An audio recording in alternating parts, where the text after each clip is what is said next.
ಈ ದಿನ ನಾವು bachelor of public administration course 104ರಿಂದ ಅಂದರೆ course administrative system at state and district ಲೆವೆಲ್ಸಿಂದ ಬ್ಲಾಕ್ 2ರ ಯೂನಿಟ್ 11 ಡಿಸ್ಟ್ರಿಕ್ಟ್ ಕಲೆಕ್ಟರ್ ಬಗ್ಗೆ ನಾವು ತಿಳಿಯಲಿದ್ದೇವೆ. ಇದರ ಸ್ಟ್ರಕ್ಚರ್ ಬಂದು objectives, introduction, functions of the collector, collector and Panchayati Raj institutions, administrative support, collector's work, some constraints, role of district collector, the way forward, ಹಾಗೂ ಕೊನೆಯಲ್ಲಿ ಇವೆಲ್ಲದರ summary. ಕನ್ನಡಕ್ಕೆ ನಾವು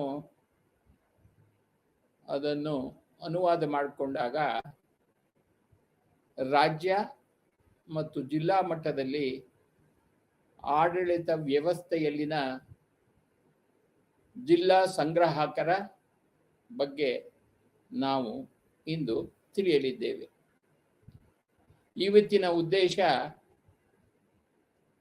ಡಿಸ್ಟ್ರಿಕ್ಟ್ ಕಲೆಕ್ಟರ್ ಬಗ್ಗೆ ಪರಿಚಯ, ಸಂಗ್ರಾಹಕರ ಕಾರ್ಯಗಳು, ಸಂಗ್ರಾಹಕ ಮತ್ತು ಪಂಚಾಯಿತಿ ರಾಜ್ ಸಂಸ್ಥೆಗಳು, ಆಡಳಿತಾತ್ಮಕ ಬೆಂಬಲ, ಸಂಗ್ರಾಹಕರ ಕೆಲಸ, ಕೆಲವು ನಿರ್ಬಂಧಗಳು, ಜಿಲ್ಲಾ ಸಂಗ್ರಾಹಕರ ಪಾತ್ರ ಹಾಗೂ ಅವರ ಮುಂದಿನ ದಾರಿ, ಕೊನೆಯಲ್ಲಿ 11ರಿಂದ 11.6ರವರೆಗೆ ಇರುವ ಪ್ಯಾರಾಗಳ ಸಾರಾಂಶವನ್ನು ನಾವು ತಿಳಿಯಲಿದ್ದೇವೆ.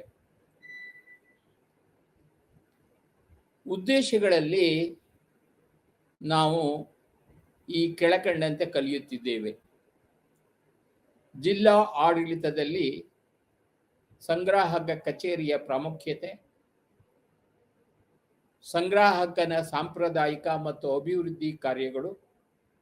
ನಮಗೆಲ್ಲ ಇಂಗ್ಲಿಷ್ ಪದಗಳು ಸಾಮಾನ್ಯವಾಗಿ ಗೊತ್ತಿರುವುದರಿಂದ ನಾನು ಡಿಸ್ಟ್ರಿಕ್ಟ್ ಕಲೆಕ್ಟರ್ ಅಂತಾನೆ ಇಲ್ಲಿ ಸಂದರ್ಭಾನುಸಾರವಾಗಿ ಉಪಯೋಗಿಸುತ್ತೇನೆ. ಜಿಲ್ಲಾ ಆಡಳಿತದಲ್ಲಿ ಡಿಸ್ಟ್ರಿಕ್ಟ್ ಕಲೆಕ್ಟರ್ ಕಾರ್ಯನಿರ್ವಹಿಸಬೇಕಾದ ನಿರ್ಬಂಧಗಳು ಮತ್ತು ಜಿಲ್ಲಾ ಆಡಳಿತದಲ್ಲಿ ಜಿಲ್ಲಾ ಡಿಸ್ಟ್ರಿಕ್ಟ್ ಅಂದರೆ ಡಿಸ್ಟ್ರಿಕ್ಟ್ ಕಲೆಕ್ಟರ್ ಅವರ ಪಾತ್ರ.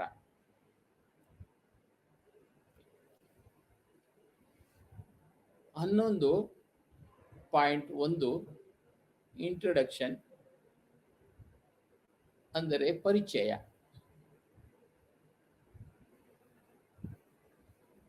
ಡಿಸ್ಟ್ರಿಕ್ಟ್ ಕಲೆಕ್ಟರ್ ಇನ್ಸ್ಟಿಟ್ಯೂಷನ್ ಅಂದರೆ ಸಂಸ್ಥೆ 200ಕ್ಕೂ ಹೆಚ್ಚು ವರ್ಷಗಳ ಹಿಂದೆ ರಚಿಸಲಾಗಿತ್ತು. ವಸಾಹತುಶಾಹಿ ಆಡಳಿತಗಾರರು ಸ್ವತಂತ್ರ ಭಾರತದ ಸಾರ್ವಜನಿಕ ಆಡಳಿತ ವ್ಯವಸ್ಥೆಗೆ ಹರಡುವ ಪ್ರಮುಖ ಸಂಸ್ಥೆಗಳಲ್ಲಿ ಇದು ಒಂದಾಗಿದೆ. ಅವರು ದೇಶದಲ್ಲಿ ಜಿಲ್ಲಾ ಆಡಳಿತದ ಅತ್ಯುನ್ನತ ಕಾರ್ಯಕಾರಿ. ಈ ಸಂಸ್ಥೆಯನ್ನು ವಿವರಿಸಲು ಹಲವಾರು ಪದಗಳನ್ನು ಬಳಸಲಾಗಿದೆ. ಈ ನಿಟ್ಟಿನಲ್ಲಿ ಅನ್ನದಾತ, ತಂಡದ ಕ್ಯಾಪ್ಟನ್, ಸರ್ಕಾರದ ಕಣ್ಣುಗಳು ಮತ್ತು ಕಿವಿಗಳು ಹೀಗೆ ಕೆಲವು ಸಾಮಾನ್ಯ ವಿವರಣೆಗಳಾಗಿವೆ. ಅವರನ್ನು ಆಡಳಿತದ ಕಿಂಗ್ ಪಿನ್ ಎಂದು ವಿವರಿಸಲಾಗಿದೆ. ಸ್ನೇಹಿತ,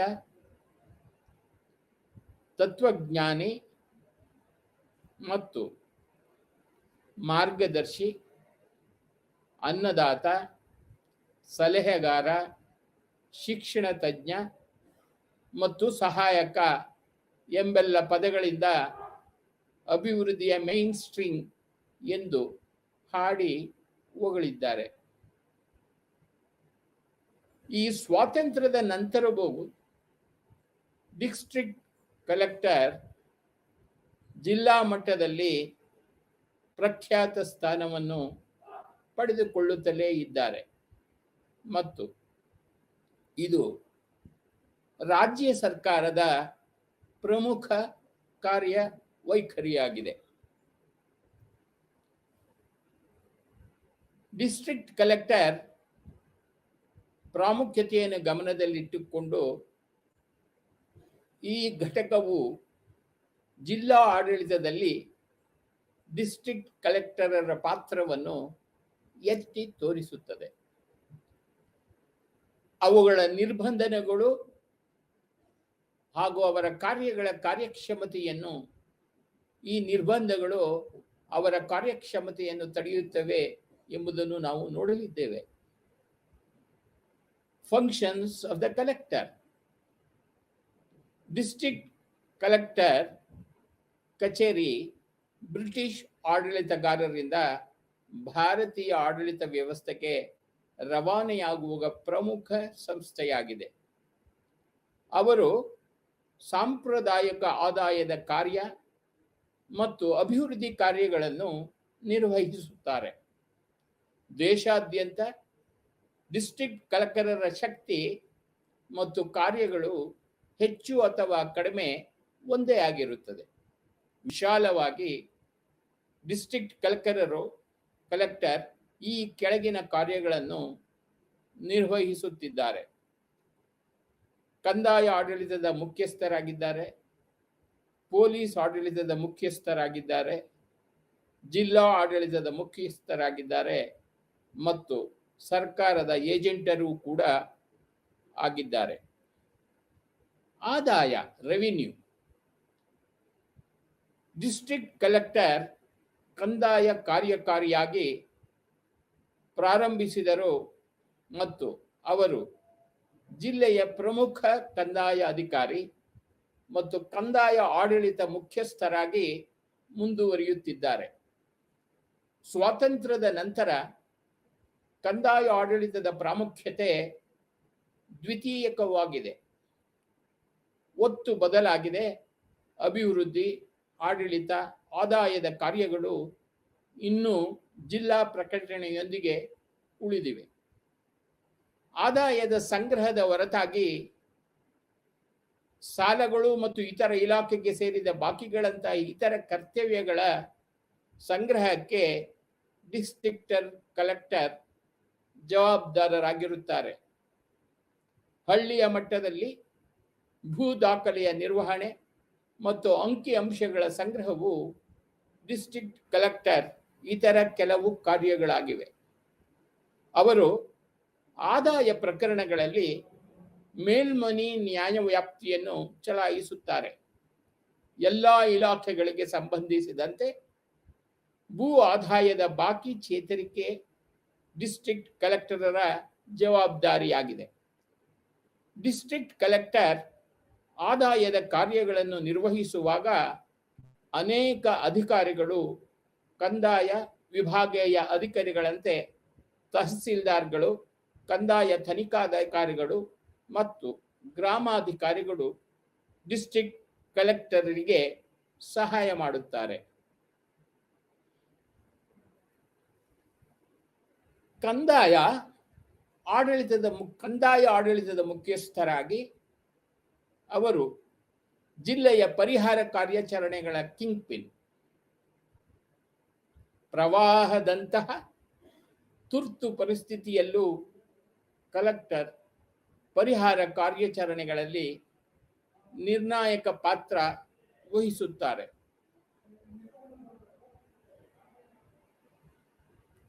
ಪರಿಹಾರ ಮತ್ತು ವಿಧಾನದ ಬಗ್ಗೆ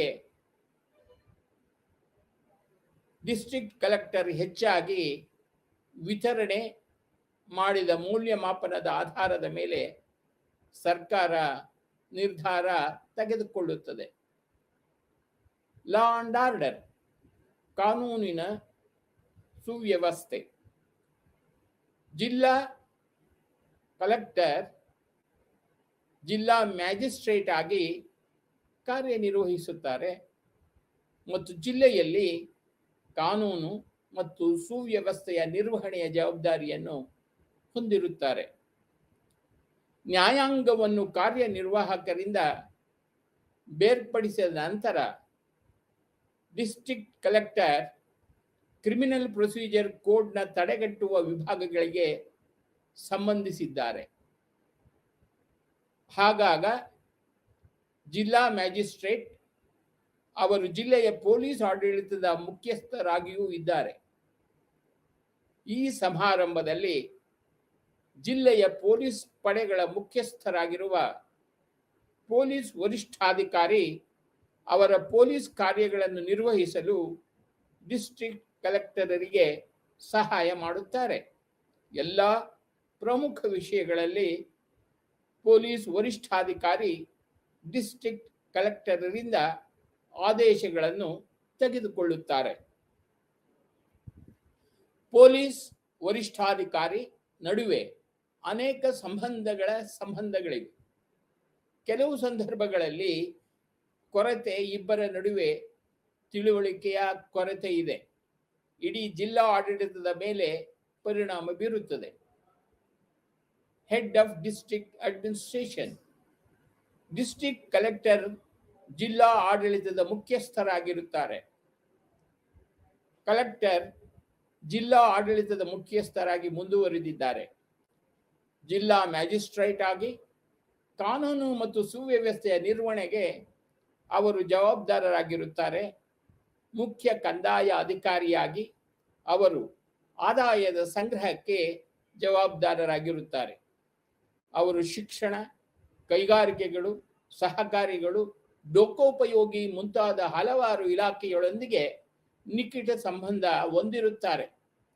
ಪಂಚಾಯಿತಿ ರಾಜ್ ಸಂಬಂಧಿಸಿದಂತೆ ಹಲವು ರಾಜ್ಯಗಳಲ್ಲಿ ಅವರು ಪಂಚಾಯಿತಿ ರಾಜ್ ಸಂಸ್ಥೆಗಳೊಂದಿಗೆ ಬಹಳ ಮುಖ್ಯವಾದ ಸಂಬಂಧವನ್ನು ಹೊಂದಿರುತ್ತಾರೆ.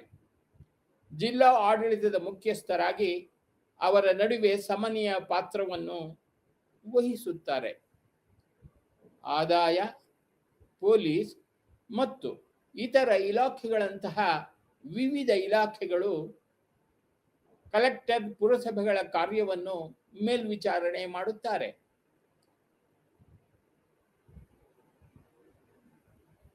ಸಾರ್ವಜನಿಕ ಶಾಂತಿಗೆ ಬೆದರಿಕೆ ಹಾಕಿದರೆ ಸ್ಥಳೀಯ ಸಂಸ್ಥೆಗಳ ನಿರ್ಣಯಗಳನ್ನು ಸ್ಥಗಿತಗೊಳಿಸುವ ಅಧಿಕಾರ ಡಿಸ್ಟ್ರಿಕ್ಟ್ ಕಲೆಕ್ಟರ್ಗೆ ಇದೆ. ಅವರು ರಸ್ತೆ ಸಾರಿಗೆ ಪ್ರಾಧಿಕಾರ, ಜಿಲ್ಲಾ ಸಮಿತಿ, ಕಲ್ಯಾಣ ಸಮಿತಿಗಳು, ರೆಡ್ ಕ್ರಾಸ್ ಸೊಸೈಟಿ ಹೀಗೆ ಮುಂತಾದ ಹಲವಾರು ಅಧಿಕೃತ ಮತ್ತು ಅನಧಿಕೃತವಲ್ಲದ ಸಂಸ್ಥೆಗಳ ಮುಖ್ಯಸ್ಥರಾಗಿರುತ್ತಾರೆ. An agent of the government. Collector ಯಾವಾಗಲೂ ಸರ್ಕಾರದ ಏಜೆಂಟರಾಗಿ ಕೆಲಸ ಮಾಡುತ್ತಾರೆ. ಅವರನ್ನು ಜಿಲ್ಲಾ ಮಟ್ಟದಲ್ಲಿ ಸರ್ಕಾರದ ಏಜೆಂಟರಾಗಿ ನೋಡಲಾಗುತ್ತದೆ. ಜಿಲ್ಲಾ ಕಲೆಕ್ಟರ್ ಸ್ವಾತಂತ್ರ್ಯ ಮತ್ತು ಗಣರಾಜ್ಯದ ದಿನಗಳಲ್ಲಿ ರಾಷ್ಟ್ರೀಯ ಧ್ವಜವನ್ನು ಹಾರಿಸುತ್ತಾರೆ. ಅವರು ಮಂತ್ರಿಗಳು ಮತ್ತು ಇತರ ಪ್ರಮುಖ ಗಣ್ಯರನ್ನು ಭೇಟಿಯಾಗುವಂತಹ ಹಲವಾರು ಪ್ರೋಟೋಕಾಲ್ ಕಾರ್ಯಗಳನ್ನು ಹೊಂದಿರುತ್ತಾರೆ. ತುರ್ತು ಸಂದರ್ಭಗಳಲ್ಲಿ ಪ್ರವಾಹಗಳು ಅವರು ಜಿಲ್ಲಾ ಆಡಳಿತದ ಯಾವುದೇ ಶಾಖೆಯನ್ನು ಸಹಾಯ ಮಾಡಲು ಯಾವುದೇ ನಿರ್ದಿಷ್ಟ ಕಾರ್ಯಗಳನ್ನು ಕೈಗೊಳ್ಳಲು ಕರೆ ಮಾಡಬಹುದಾಗಿದೆ.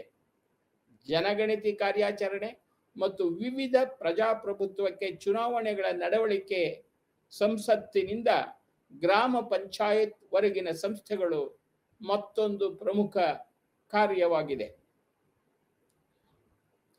ಕೆಲವು ಜಿಲ್ಲೆಗಳಲ್ಲಿ ನಿಗದಿತ ಬುಡಕಟ್ಟು ಪ್ರದೇಶಗಳಿಗೆ ಸಂಬಂಧಿಸಿದಂತೆ ಕಲೆಕ್ಟರರು ರಾಜ್ಯಪಾಲರ ಏಜೆಂಟ್ ಆಗಿ ಕೆಲಸ ಮಾಡುತ್ತಾರೆ.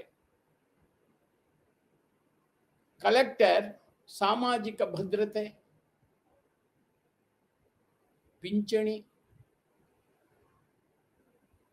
ಅಬಕಾರಿ, ಶಸ್ತ್ರಾಸ್ತ್ರಗಳಿಗೆ ಪರವಾನಗಿಗಳ ಅನುದಾನ ಮುಂತಾದ ಇತರ ಕಾರ್ಯಗಳನ್ನು ಸಹ ಅವರು ಮಾಡಬೇಕಾಗಿರುತ್ತದೆ. ಸಾರ್ವಜನಿಕ ವಿತರಣಾ ವ್ಯವಸ್ಥೆಯಿಂದಾಗಿ ಕೊರತೆ ಮತ್ತು ಹೆಚ್ಚುತ್ತಿರುವ ಬೆಲೆಗಳು ಜಿಲ್ಲಾ ಆಡಳಿತದ ಪ್ರಮುಖ ಭಾಗವಾಗಿರುತ್ತವೆ.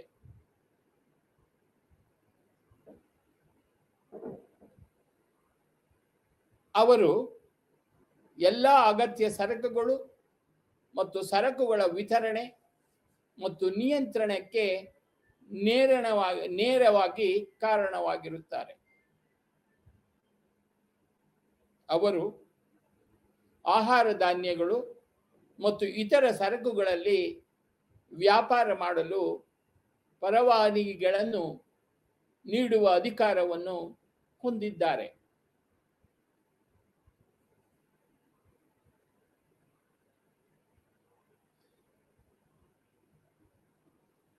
ವಿತರಣಾ ವ್ಯವಸ್ಥೆಯ ಮುಖ್ಯಸ್ಥರಾಗಿ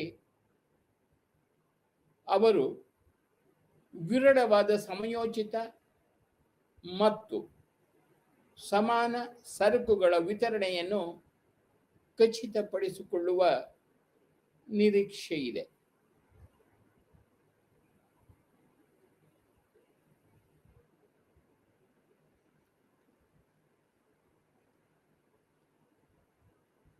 ಸಮನ್ವಯ ಸಮಿತಿ, ಅಭಿವೃದ್ಧಿ ಸಮಿತಿ ಮತ್ತು ನೀರಾವರಿ ಸಮಿತಿ ಇತ್ಯಾದಿಗಳ ಸಭೆಗಳಂತಹ ಹೆಚ್ಚಿನ ಸಂಖ್ಯೆಯ ಸಭೆಗಳನ್ನು ಕಲೆಕ್ಟರ್ ಅಧ್ಯಕ್ಷತೆ ವಹಿಸುತ್ತಾರೆ. ಇವು ಅತ್ಯುತ್ತಮವಾಗಿ ನೀತಿಗಳನ್ನು ಕಾರ್ಯರೂಪಕ್ಕೆ ತರುವ ವಿಧಾನವನ್ನು ತಿಳಿಯಲು ಕಲೆಕ್ಟರರಿಗೆ ವೇದಿಕೆಗಳು ಮತ್ತು ಸ್ಥಳೀಯ ಜನರೊಂದಿಗೆ ಸಂಪರ್ಕಕ್ಕೆ ಬರುವುದು ಮತ್ತು ಅವರ ಸಮಸ್ಯೆಗಳನ್ನು ಅರ್ಥ ಮಾಡಿಕೊಳ್ಳಲು ಅವಕಾಶವಿರುತ್ತದೆ.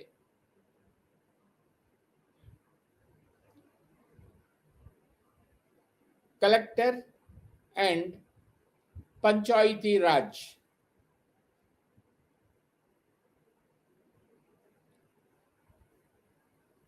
ಸಂಸ್ಥೆಗಳು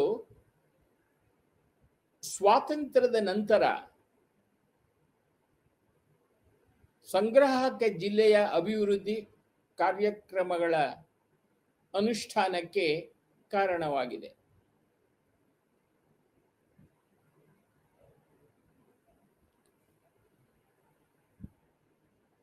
ನಿರ್ವಾಹಕರಾಗಿ ಅವರು ಜಿಲ್ಲೆಯಲ್ಲಿ ಜಾರಿಗೆ ಬರುತ್ತಿರುವ ಎಲ್ಲ ಅಭಿವೃದ್ಧಿ ಕಾರ್ಯಕ್ರಮಗಳನ್ನು ಸಂಘಟಿಸುವ ನಿರೀಕ್ಷೆ ಇದೆ.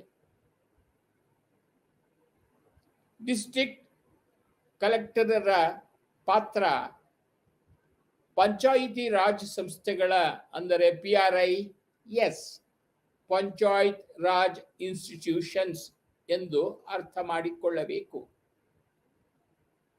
ಇಂತಹ ಸಂದರ್ಭದಲ್ಲಿ ಅಭಿವೃದ್ಧಿ ಆಡಳಿತವು ಹೆಚ್ಚು ಗೋಚರಿಸುತ್ತದೆ. ಅವರು ಈ ಸಂಸ್ಥೆಗಳೊಂದಿಗೆ ಒಳಗೆ ಅಥವಾ ಹೊರಗಿನಿಂದ ನಿಕಟ ಸಂಬಂಧ ಹೊಂದಿರುತ್ತಾರೆ. ಭಾರತದಲ್ಲಿ ಪಂಚಾಯಿತಿ ರಾಜ್ ಇನ್ಸ್ಟಿಟ್ಯೂಷನ್ಗಳು ಅಂದರೆ ಪಂಚಾಯಿತಿ ರಾಜ್ಗಳು, ಅವುಗಳ ಆಗಮನವು ಜಿಲ್ಲಾ ಆಡಳಿತದ ಸ್ಥಾಪನೆಯಲ್ಲಿ ಹಲವಾರು ಬದಲಾವಣೆಗಳನ್ನು ತಂದಿದೆ. ಇದು ಡಿಸ್ಟ್ರಿಕ್ಟ್ ಕಲೆಕ್ಟರರ ಪಾತ್ರ ಮತ್ತು ಕಾರ್ಯಗಳ ಸಂದರ್ಭದಲ್ಲಿ ವಿಶೇಷವಾಗಿ ಪ್ರಾಯೋಗಿಕವಾಗಿ ವಿವಿಧ ರಾಜ್ಯಗಳಲ್ಲಿ ಕಲೆಕ್ಟರ್ ಮತ್ತು ಪಂಚಾಯಿತಿ ರಾಜ್ ಇನ್ಸ್ಟಿಟ್ಯೂಷನ್ಗಳ ನಡುವೆ ವಿವಿಧ ರೀತಿಯ ಸಂಪರ್ಕಗಳನ್ನು ಸ್ಥಾಪಿಸಲಾಗಿದೆ.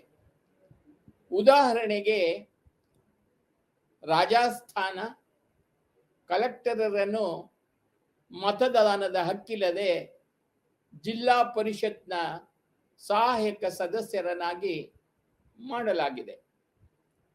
ಆಂಧ್ರ ಪ್ರದೇಶದಲ್ಲಿ ಅವರನ್ನು ಜಿಲ್ಲಾ ಪರಿಷತ್ನ ಪೂರ್ಣ ಸಮಯದ ಸದಸ್ಯರನ್ನಾಗಿ ಮತ್ತು ಎಲ್ಲ ನಿಂತಿರುವ ಸಮಿತಿಗಳ ಅಧ್ಯಕ್ಷರನ್ನಾಗಿ ಮಾಡಲಾಗಿದೆ.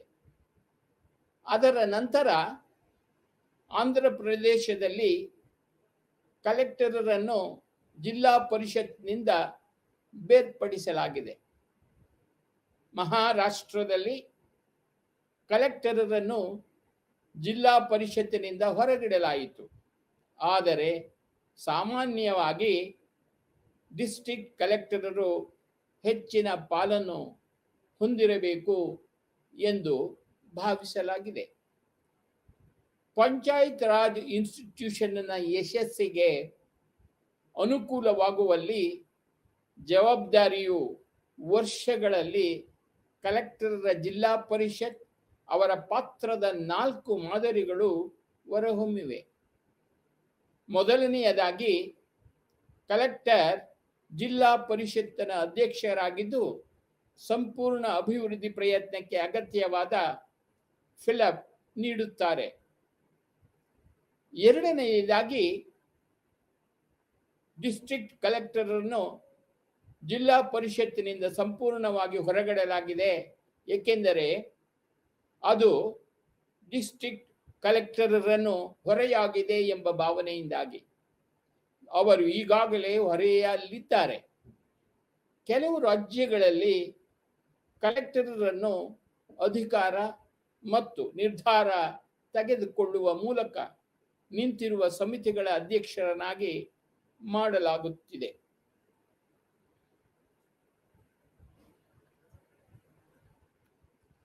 ಅಂತಿಮವಾಗಿ, ಕೆಲವು ರಾಜ್ಯಗಳಲ್ಲಿ ಕಲೆಕ್ಟರ್ ಜಿಲ್ಲಾ ಪರಿಷತ್ನ ಸದಸ್ಯರಾಗಿದ್ದು ರಾಜ್ಯಗಳ ಮತದಾನವಿಲ್ಲದೆ ಕಲೆಕ್ಟರ್ ಮತ್ತು ಪಂಚಾಯತ್ ರಾಜ್ ಇನ್ಸ್ಟಿಟ್ಯೂಷನ್ ಯಾವಾಗ ಪ್ರಿಸ್ ಅಂದಾಗ ತಾವು ಎಲ್ಲರೂ ಗಮನದಲ್ಲಿ ಇಟ್ಟುಕೊಳ್ಳಬೇಕು, ಅದು ಪಂಚಾಯತ್ ರಾಜ್ ಇನ್ಸ್ಟಿಟ್ಯೂಷನ್ಸ್ ಎಂದು. ನಡುವಿನ ಸಂಬಂಧವನ್ನು, ಸಿಬ್ಬಂದಿಗಳ ಮೇಲಿನ ನಿಯಂತ್ರಣ, ನಿರ್ಣಯಗಳನ್ನು ಅಮಾನತುಗೊಳಿಸುವ ಅಧಿಕಾರ, ಅಧಿಕಾರಿಗಳನ್ನು ತೆಗೆದುಹಾಕುವ ಅಧಿಕಾರ ಮತ್ತು ಅಧಿಕಾರವನ್ನು ವಿವಿಧ ಮುಖ್ಯಸ್ಥರ ಅಡಿಯಲ್ಲಿ ಅಧ್ಯಯನ ಮಾಡಬಹುದಾಗಿದೆ. ಪಂಚಾಯಿತಿ ರಾಜ್ ಸಂಸ್ಥೆಗಳನ್ನು ಅಮಾನತುಗೊಳಿಸಲು ಮತ್ತು ವಿಸರ್ಜಿಸಲು ಈ ಪ್ರದೇಶಗಳಲ್ಲಿ ಡಿಸ್ಟ್ರಿಕ್ಟ್ ಕಲೆಕ್ಟರರ ಪಾತ್ರವು ರಾಜ್ಯದಿಂದ ಬದಲಾಗುತ್ತಿದೆ. ಇವುಗಳ ಕೆಲವು ಅಂಶಗಳನ್ನು ಪಂಚಾಯಿತಿ ರಾಜ್ನಲ್ಲಿರುವ ಘಟಕದಲ್ಲಿ ನಾವು ಚರ್ಚಿಸಲಿದ್ದೇವೆ. ಕಲೆಕ್ಟರರಿಗೆ ಗೌಪ್ಯ ವರದಿಯನ್ನು ಬರೆಯಲು ಅಧಿಕಾರವಿದೆ ಎಂದು ಹೇಳಲಾಗಿದೆ. ವಿವಿಧ ಶಿಕ್ಷೆಗಳನ್ನು ನೀಡಿ ಅಂತಹ ಅಧಿಕಾರವು ರಾಜ್ಯದಿಂದ ರಾಜ್ಯಕ್ಕೆ ಬದಲಾಗುತ್ತದೆ. ಅಂತೆಯೇ ಡಿಸ್ಟ್ರಿಕ್ಟ್ ಕಲೆಕ್ಟರರು ಪಂಚಾಯಿತಿಗಳ ನಿರ್ಣಯವನ್ನು ಸ್ಥಗಿತಗೊಳಿಸಬಹುದು.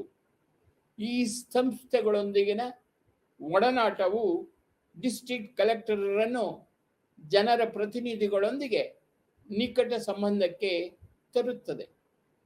ಇದು ಒಂದು ಒದಗಿಸುತ್ತದೆ. ಈ ಜಿಲ್ಲಾ ಮಟ್ಟದಲ್ಲಿ ಅಭಿವೃದ್ಧಿ ಆಡಳಿತದ ಚಲನಶೀಲತೆಯನ್ನು ಅರ್ಥ ಮಾಡಿಕೊಳ್ಳುವ ಅವಕಾಶವು ಡಿಸ್ಟ್ರಿಕ್ಟ್ ಕಲೆಕ್ಟರರಿಗೆ ಒದಗುತ್ತದೆ. ಪ್ರಾಯೋಗಿಕವಾಗಿ ಅವರಿಗೆ ನಿಯೋಜಿಸಲಾದ ಪಾತ್ರವು ಕೆಳಗೆ ಹೇಳಿದಂತೆ ರಾಜ್ಯದಿಂದ ರಾಜ್ಯಕ್ಕೆ ಬದಲಾಗುತ್ತದೆ. ತಮಿಳುನಾಡಿನಲ್ಲಿ ಅವರು ಜಿಲ್ಲಾ ಅಭಿವೃದ್ಧಿ ಮಂಡಳಿಯ ಅಧ್ಯಕ್ಷರಾಗಿದ್ದಾರೆ. ಉತ್ತರ ಪ್ರದೇಶ ಮತ್ತು ಬಿಹಾರ ರಾಜ್ಯಗಳಲ್ಲಿ ಅವರು ಸಭೆಗಳಿಗೆ ಹಾಜರಾಗಲು ಅರ್ಹರಾಗಿದ್ದಾರೆ. ಪಂಚಾಯತ್ ಸಮಿತಿ ಮತ್ತು ಅದರ ಸ್ಥಾಯಿ ಸಮಿತಿಗಳು ಮತದಾನದ ಹಕ್ಕಿಲ್ಲದೆ ಮಹಾರಾಷ್ಟ್ರ ಮತ್ತು ಪಶ್ಚಿಮ ಬಂಗಾಳದಲ್ಲಿ ಅವರನ್ನು ಜಿಲ್ಲಾ ಪರಿಷತ್ತಿನಿಂದ ಹೊರಗಿಡಲಾಗಿದೆ.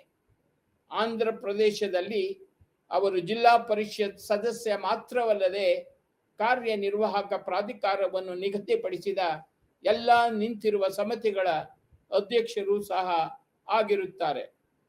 ಅಸ್ಸಾಂ, ಪಂಜಾಬ್ ಮತ್ತು ರಾಜಸ್ಥಾನ ರಾಜ್ಯಗಳಲ್ಲಿ ಡಿಸ್ಟ್ರಿಕ್ಟ್ ಕಲೆಕ್ಟರರು ಜಿಲ್ಲಾ ಪರಿಷತ್ತಿನ ವಾಂಟಿಂಗ್ ಅಲ್ಲದ ಸದಸ್ಯರಾಗಿದ್ದಾರೆ ಮತ್ತು ಅವರು ಕೇವಲ ಸಲಹಾ ಸಾಮರ್ಥ್ಯದಲ್ಲಿ ಸಂಬಂಧ ಹೊಂದಿರುತ್ತಾರೆ. ಗ್ರಾಮೀಣ ಪ್ರಜಾಪ್ರಭುತ್ವದ ನಿರ್ಧಾರ ತೆಗೆದುಕೊಳ್ಳುವ ಪ್ರಕ್ರಿಯೆಗಳಲ್ಲಿ ಪಾಲ್ಗೊಳ್ಳಲು ಒಂದು ಅಸಮರ್ಪಕ ಹಿಂಜರಿಕೆ ಇದೆ ಎಂದು ಅದು ಎತ್ತಿ ತೋರಿಸುತ್ತದೆ.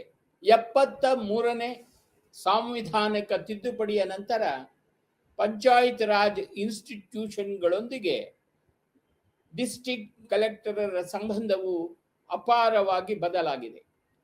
ಸಾಂವಿಧಾನಿಕ ತಿದ್ದುಪಡಿ ಮತ್ತು 1993ರಲ್ಲಿ ವಿವಿಧ ರಾಜ್ಯಗಳು ಪಂಚಾಯಿತಿ ರಾಜ್ ಕಾನೂನುಗಳನ್ನು ಜಾರಿಗೊಳಿಸುವುದು ಜಿಲ್ಲಾ ಸಂಗ್ರಾಹಕರ ಅಂದರೆ ಡಿಸ್ಟ್ರಿಕ್ಟ್ ಕಲೆಕ್ಟರರ ಹೊರೆ ಕಡಿಮೆಯಾಗಿದೆ.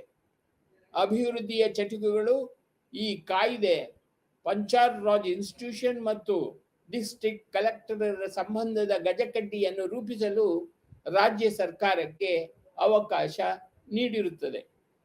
ಈ ಸನ್ನಿವೇಶದಲ್ಲಿ ಕೆಲವು ರಾಜ್ಯಗಳು ಮುಖ್ಯ ನಿರ್ವಾಹಕ ಅಧಿಕಾರಿಯ ಹುದ್ದೆಯನ್ನು ರಚಿಸಿವೆ ಮತ್ತು ಕೆಲವು ರಾಜ್ಯಗಳು ಜಿಲ್ಲೆಯನ್ನು ಆರಿಸಿಕೊಂಡಿವೆ.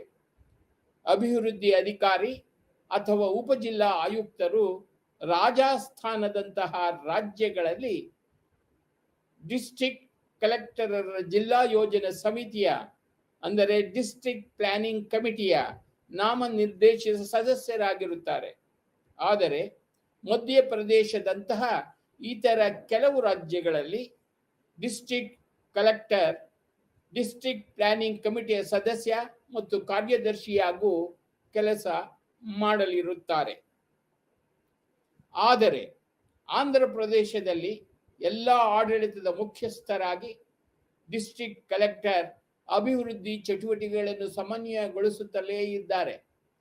ಎಕ್ಸ್ ಅಫಿಷಿಯೋ ಸದಸ್ಯರ ಸಾಮರ್ಥ್ಯದಲ್ಲಿ ಅವರು ಜಿಲ್ಲಾ ಪರಿಷತ್ ಮತ್ತು ಅದರ ನಿಂತಿರುವ ಸಮಿತಿಗಳ ಸಭೆಗಳಿಗೆ ಹಾಜರಾಗುತ್ತಾರೆ ಮತ್ತು ಭಾಗವಹಿಸುತ್ತಾರೆ. ಅವರ ಚರ್ಚೆಗಳು ಅವರು ಸಭೆಗಳಲ್ಲಿ ಭಾಗವಹಿಸುತ್ತಾರೆ ಮತ್ತು ಹಾಜರಾಗುತ್ತಾರೆ ಹಾಗೂ ಆ ಚರ್ಚೆಗಳ ನಿರ್ಣಯಗಳ ಬಗ್ಗೆ ಮತ ಚಲಿಸುವ ಹಕ್ಕಿಲ್ಲದೆ ಈ ಸಂಸ್ಥೆಗಳು ಅಂಗೀಕರಿಸದ ಯಾವುದೇ ನಿರ್ಣಯವನ್ನು ಅಮಾನತುಗೊಳಿಸುವ ಅಥವಾ ರದ್ದುಗೊಳಿಸುವ ಅಧಿಕಾರವನ್ನು ಡಿಸ್ಟ್ರಿಕ್ಟ್ ಕಲೆಕ್ಟರರು ಹೊಂದಿದ್ದಾರೆ. ಡಿಫಾಲ್ಟ್ ಸಂದರ್ಭದಲ್ಲಿ ಕ್ರಿಯೆಯನ್ನು ಪ್ರಾರಂಭಿಸಿ ಜಿಲ್ಲಾ ಪಂಚಾಯತ್ ಅಧ್ಯಕ್ಷರು ಸಂಸದ ಮತ್ತು ಸರ್ಪಂಚ್ ಅನ್ನು ಅಮಾನತುಗೊಳಿಸಿ ಮತ್ತು ಜಿಲ್ಲಾ ಪರಿಷತ್, ಮಂಡಲ್ ಪರಿಷತ್, ಗ್ರಾಮ ಪಂಚಾಯತ್ ಮತ್ತು ಯಾವುದೇ ನಿಂತಿರುವ ಸಂಸ್ಥೆಗಳನ್ನು ಕರಗಿಸಿ ಮಹಾರಾಷ್ಟ್ರದ ಅಧ್ಯಯನದಿಂದ ಡಿಸ್ಟ್ರಿಕ್ಟ್ ಕಲೆಕ್ಟರ್ ಚುನಾವಣೆಗಳಲ್ಲಿ ಪ್ರಮುಖ ಪಾತ್ರವನ್ನು ಹೊಂದಿರುತ್ತಾರೆ. ಅಧಿಕಾರಗಳ ವಿರುದ್ಧದ ವಿಶ್ವಾಸದಂತಹ ನಿರ್ಣಯಗಳಿಗೆ ಸಂಬಂಧಿಸಿದಂತೆ ವರದಿ ಮಾಡುವಲ್ಲಿ ಗಮನಿಸಬೇಕಾಗಿದೆ.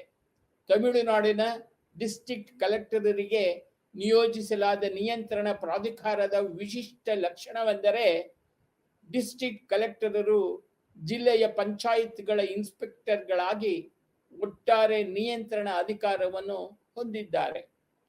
ಜಿಲ್ಲಾ ಗ್ರಾಮೀಣಾಭಿವೃದ್ಧಿ ಏಜೆನ್ಸಿಯ ಯೋಜನಾಧಿಕಾರಿ, ಹೆಚ್ಚುವರಿ ಸಂಗ್ರಾಹಕರ ಅಭಿವೃದ್ಧಿ DRDA ಅಭಿವೃದ್ಧಿ ಕಾರ್ಯಕ್ರಮಗಳನ್ನು ಅನುಷ್ಠಾನಗೊಳಿಸಲು ಅವರಿಗೆ ಸಹಾಯ ಮಾಡುತ್ತಾರೆ. ಹರಿಯಾಣದಲ್ಲಿ ಉಪಾಯುಕ್ತರು ಎಂದು ಕರೆಯಲ್ಪಡುವ ಡಿಸ್ಟ್ರಿಕ್ಟ್ ಕಲೆಕ್ಟರ್ ಗುರುಗ್ರಾಮ್ ಅಧ್ಯಕ್ಷರಾಗಿದ್ದಾರೆ. DRDAನ ಕೇರಳ ಮತ್ತು ಪಶ್ಚಿಮ ಬಂಗಾಳದಂಥ ಕೆಲವು ರಾಜ್ಯಗಳನ್ನು ಹೊರತುಪಡಿಸಿ ಅಧಿಕಾರಶಾಹಿ ವಿಕೇಂದ್ರೀಕೃತ ಆಡಳಿತದಲ್ಲಿ ಪ್ರಬಲ ಪಾಲುದಾರ ಎಂದು ಪಂಚಾಯಿತಿ ರಾಜ್ ಕುರಿತು ಟಾಸ್ಕ್ ಫೋರ್ಸ್ ನಡೆಸಿದ ಅಧ್ಯಯನವು ಬಹಿರಂಗಪಡಿಸುತ್ತದೆ. ಆಡಳಿತ ಸುಧಾರಣಾ ಆಯೋಗವು ಎಲ್ಲ ಅಭಿವೃದ್ಧಿ ಕಾರ್ಯಗಳನ್ನು ಜಿಲ್ಲಾ ಪರಿಷತ್ಗೆ ವಹಿಸಬೇಕೆಂದು ಶಿಫಾರಸು ಮಾಡಿದೆ. ಕಲೆಕ್ಟರ್ ನಿಯಂತ್ರಕ ಕಾರ್ಯಗಳಿಗೆ ಮಾತ್ರ ಜವಾಬ್ದಾರರಾಗಿರಬೇಕು. ಅಭಿವೃದ್ಧಿ ಕಾರ್ಯಗಳ ವರ್ಗಾವಣೆಯ ಸಂದರ್ಭದಲ್ಲಿ ಸಮಿತಿಯು ಏನೆಂದು ಭಾವಿಸಿದೆ ಎಂದರೆ, ಡಿಸ್ಟ್ರಿಕ್ಟ್ ಕಲೆಕ್ಟರಿಗೆ ಅವರ ನಿಯಂತ್ರಕ ಕಾರ್ಯಗಳಿಗೆ ಹೆಚ್ಚಿನ ಸಮಯ ಮತ್ತು ಗಮನವನ್ನು ವಿನಿಯೋಗಿಸಲು ಅನುವು ಮಾಡಿಕೊಡಬೇಕು ಎಂದು. ಜಿಲ್ಲೆಯ ಸಾಮಾನ್ಯ ಆಡಳಿತ ಹವಾಮಾನವನ್ನು ಸುಧಾರಿಸಲು ಇದು ಸಹಾಯ ಮಾಡುತ್ತದೆ. ಅಶೋಕ ಮೆಹ್ತಾ ನೇತೃತ್ವದ ಪಂಚಾಯಿತಿ ರಾಜ್ ಸಮಿತಿಯು ಪ್ರತ್ಯೇಕತೆಯನ್ನು ಶಿಫಾರಸು ಮಾಡಿದ ಅಭಿವೃದ್ಧಿ ಕಾರ್ಯಗಳು ಮತ್ತು ಅವುಗಳನ್ನು ಮುಖ್ಯ ಕಾರ್ಯನಿರ್ವಾಹಕ ಅಧಿಕಾರಿಗೆ ವಹಿಸುವುದು. ಹೀಗಾಗಿ 73ನೇ ಸಾಂವಿಧಾನಿಕ ತಿದ್ದುಪಡಿ ಕಾಯ್ದೆಯ ಅನುಷ್ಠಾನದ ನಂತರವೂ ಪಂಚಾಯಿತಿ ರಾಜ್ ಸಂಸ್ಥೆಗಳಿಗೆ ಸಂಬಂಧಿಸಿದಂತೆ ಜಿಲ್ಲಾ ಸಂಗ್ರಾಹಕರ ಅಂದರೆ ಡಿಸ್ಟ್ರಿಕ್ಟ್ ಕಲೆಕ್ಟರ್ ಸ್ಥಾನಕ್ಕೆ ಸಂಬಂಧಿಸಿದಂತೆ ಯಾವುದೇ ಏಕರೂಪದ ಮಾದರಿ ಇರುವುದಿಲ್ಲ. ಅಡ್ಮಿನಿಸ್ಟ್ರೇಟಿವ್ ಸಪೋರ್ಟ್, ಆಡಳಿತಾತ್ಮಕ ಬೆಂಬಲ. ಕಲೆಕ್ಟರ್ ವಿವಿಧ ಹಂತಗಳಲ್ಲಿ ಹಲವಾರು ಅಧಿಕಾರಿಗಳು ತಮ್ಮ ಕರ್ತವ್ಯಗಳಲ್ಲಿ ಸಹಾಯ ಮಾಡುತ್ತಾರೆ.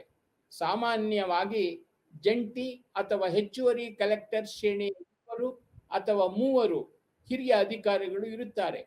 ಈ ಅಧಿಕಾರಿಗಳು ಕಂದಾಯ, ಕಾನೂನು, ಸುವ್ಯವಸ್ಥೆ ಮತ್ತು ಅಭಿವೃದ್ಧಿ ಕಾರ್ಯಗಳನ್ನು ನೋಡಿಕೊಳ್ಳುತ್ತಾರೆ. ಕಲೆಕ್ಟರೇಟ್ಗೆ ಡೆಪ್ಯೂಟಿ ಕಲೆಕ್ಟರ್ಗಳು ಸಹಾಯ ಮಾಡುತ್ತಾರೆ. ಈ ಅಧಿಕಾರಿಗಳು ಕಂದಾಯ, ಕಾನೂನು, ಪರಿಹಾರ, ಸ್ಥಾಪನೆ ಮತ್ತು ಇತರ ಕರ್ತವ್ಯಗಳಂತಹ ವಿವಿಧ ಕಾರ್ಯಗಳನ್ನು ನೋಡಿಕೊಳ್ಳುತ್ತಾರೆ. ಜಿಲ್ಲಾ ತಾಂತ್ರಿಕ ಅಧಿಕಾರಿಗಳು, ಜಿಲ್ಲಾ ಕೃಷಿ ಅಧಿಕಾರಿ, ಜಿಲ್ಲಾ ಶಿಕ್ಷಣ ಅಧಿಕಾರಿ ಮತ್ತು ಜಿಲ್ಲಾ ಸಹಕಾರಿ ಅಧಿಕಾರಿ ಇತ್ಯಾದಿಗಳು. ಜಿಲ್ಲಾ ಪರಿಷತ್ತಿನೊಂದಿಗೆ ಕೆಲಸ ಮಾಡುವ ಕೆಲವು ರಾಜ್ಯಗಳನ್ನು ಹೊರತುಪಡಿಸಿ ಜಿಲ್ಲಾಧಿಕಾರಿಯ ಮೇಲ್ವಿಚಾರಣೆಯಲ್ಲಿ ನೇರವಾಗಿ ಡಿಸ್ಟ್ರಿಕ್ಟ್ ಕಲೆಕ್ಟರ್ ಕಾರ್ಯನಿರ್ವಹಿಸಲು ಅವಕಾಶವಿರುತ್ತದೆ. ಜಿಲ್ಲೆಯನ್ನು ಉಪವಿಭಾಗಗಳಾಗಿ ವಿಂಗಡಿಸಲಾಗಿದೆ. ಉಪವಿಭಾಗಾಧಿಕಾರಿಗಳು ಪ್ರತಿ ಉಪವಿಭಾಗದ ಮುಖ್ಯಸ್ಥರಾಗಿರುತ್ತಾರೆ. ಕೆಲವು ರಾಜ್ಯಗಳಲ್ಲಿ ಅವುಗಳನ್ನು ಕಂದಾಯ ವಿಭಾಗೀಯ ಎಂದು ಕರೆಯಲಾಗುತ್ತದೆ. ಅಧಿಕಾರಿಗಳು ಕಲೆಕ್ಟರ್ಗಳು, ಜಂಟಿ ಕಲೆಕ್ಟರ್ಗಳು ಮತ್ತು ಉಪವಿಭಾಗಾಧಿಕಾರಿಗಳಿಗೆ ಮಾರ್ಗದರ್ಶನ ಮತ್ತು ನಾಯಕತ್ವವನ್ನು ಒದಗಿಸಿರುತ್ತಾರೆ. ತಾಲೂಕು ಮತ್ತು ಬ್ಲಾಕ್ ಮಟ್ಟದಲ್ಲಿ ತಹಸೀಲ್ದಾರರು ಮತ್ತು ಬ್ಲಾಕ್ ಅಭಿವೃದ್ಧಿ ಅಧಿಕಾರಿಗಳು ಕ್ರಮವಾಗಿ ಕಂದಾಯ ಮತ್ತು ಅಭಿವೃದ್ಧಿ ಕಾರ್ಯಗಳನ್ನು ಕೈಗೊಳ್ಳುತ್ತಾರೆ. ಅವರು ಜನರೊಂದಿಗೆ ನಿಯಮಿತ ಸಂಪರ್ಕವನ್ನು ಹೊಂದಿದ್ದಾರೆ ಮತ್ತು ಎಲ್ಲ ಸರ್ಕಾರಿ ಕಾರ್ಯಕ್ರಮಗಳ ನಿಜವಾದ ನಿರ್ವಾಹಕರಾಗಿದ್ದಾರೆ. ಹೆಚ್ಚಿನ ಸಂಖ್ಯೆಯ ವಿಷಯ ತಜ್ಞರು ಬ್ಲಾಕ್ ಮಟ್ಟದಲ್ಲಿ ಕಾರ್ಯನಿರ್ವಹಿಸುತ್ತಾರೆ, ನಿರ್ದಿಷ್ಟ ಕಾರ್ಯಕ್ರಮಗಳನ್ನು ಪ್ರಾರಂಭಿಸುತ್ತಾರೆ ಮತ್ತು ಅದನ್ನು ಕಾರ್ಯಗತಗೊಳಿಸುತ್ತಾರೆ. ಜಿಲ್ಲಾಧಿಕಾರಿ ಭೇಟಿ, ಪರಿಶೀಲನೆ ಮತ್ತು ಪರಿಶೀಲನಾ ಸಭೆಗಳ ಮೂಲಕ ಕ್ಷೇತ್ರಾಧಿಕಾರಿಗಳ ಮೇಲೆ ನಿಯಂತ್ರಣ ಸಾಧಿಸುತ್ತಾರೆ. ಈ ತಂತ್ರಗಳ ಮೂಲಕ ಅವರು ಕಾರ್ಯಕ್ರಮದ ಅನುಷ್ಠಾನವನ್ನು ಮೇಲ್ವಿಚಾರಣೆ ಮಾಡುತ್ತಾರೆ ಮತ್ತು ಕ್ಷೇತ್ರಾಧಿಕಾರಿಗಳಿಗೆ ಮಾರ್ಗದರ್ಶನ ನೀಡುತ್ತಾರೆ.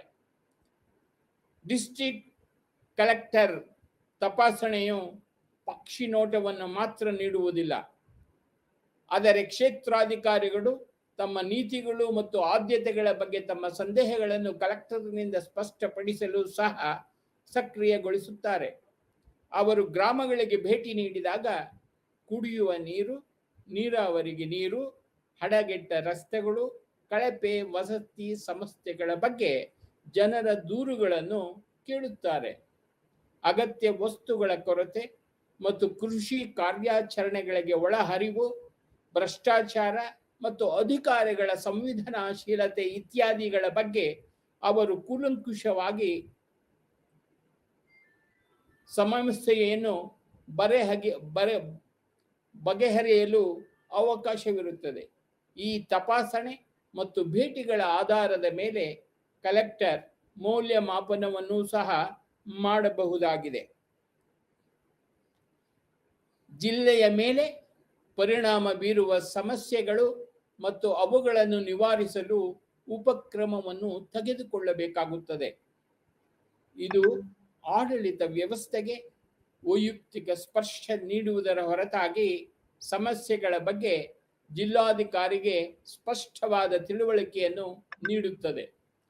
ಜಿಲ್ಲೆಯ ವಿವಿಧ ಇಲಾಖೆಗಳ ನಡುವೆ ಸಮನ್ವಯತೆ ತರುವುದು ಜಿಲ್ಲಾಧಿಕಾರಿಗಳ ಪ್ರಮುಖ ಪಾತ್ರವಾಗಿದೆ.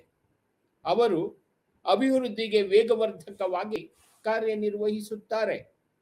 ಕೆಲವು ರಾಜ್ಯಗಳಲ್ಲಿ ಎಲ್ಲ ಜಿಲ್ಲಾ ಮಟ್ಟದ ಅಧಿಕಾರಿಗಳನ್ನು ಕಲೆಕ್ಟರ್ ನಿಯಂತ್ರಣಕ್ಕೆ ತರಲಾಗುತ್ತದೆ ಮತ್ತು ಕೆಲವು ರಾಜ್ಯಗಳಲ್ಲಿ ಅವರು ಹೊರಗಿರುತ್ತಾರೆ. ಜಿಲ್ಲೆಯ ಅತ್ಯುನ್ನತ ಕಾರ್ಯನಿರ್ವಹಣಾಧಿಕಾರಿಯಾಗಿ ಅಧಿಕಾರಿಗಳಿಗೆ ಅಗತ್ಯವಿರುವ ಮಾರ್ಗದರ್ಶನ ಮತ್ತು ನಿರ್ದೇಶನವನ್ನು ಒದಗಿಸಲು ಸರ್ಕಾರವು ಅವರ ಕಡೆಗೆ ನೋಡುತ್ತದೆ. ಕಲೆಕ್ಟರ್ಸ್ ವರ್ಕ್ ಸಮ್ ಕನ್ಸ್ಟ್ರೈನ್ಸ್, ಕೆಲವು ನಿರ್ಬಂಧಗಳು. ಜಿಲ್ಲಾಧಿಕಾರಿಗಳು ಜಿಲ್ಲಾಡಳಿತದಲ್ಲಿ ಹೆಚ್ಚು ಪ್ರಮುಖ ಕಾರ್ಯಕಾರಿಯಾಗಿ ಮಾರ್ಪಟ್ಟಿದ್ದಾರೆ. ನಿಯಂತ್ರಕ ಮತ್ತು ಅಭಿವೃದ್ಧಿ ಕಾರ್ಯಗಳೆರಡರಲ್ಲೂ ಅವರು ಬಹಳ ಮುಖ್ಯವಾದ ಪಾತ್ರವನ್ನು ವಹಿಸುತ್ತಾರೆ. ಅವರ ಕಾರ್ಯಗಳ ನಿರ್ವಹಣೆಯಲ್ಲಿ ಅವರು ಹಲವಾರು ಸಮಸ್ಯೆಗಳು ಮತ್ತು ನಿರ್ಬಂಧಗಳನ್ನು ಎದುರಿಸುತ್ತಾರೆ. ಅದು ಅವರ ಕೆಲಸವನ್ನು ಪ್ರತಿಬಂಧಿಸುತ್ತದೆ.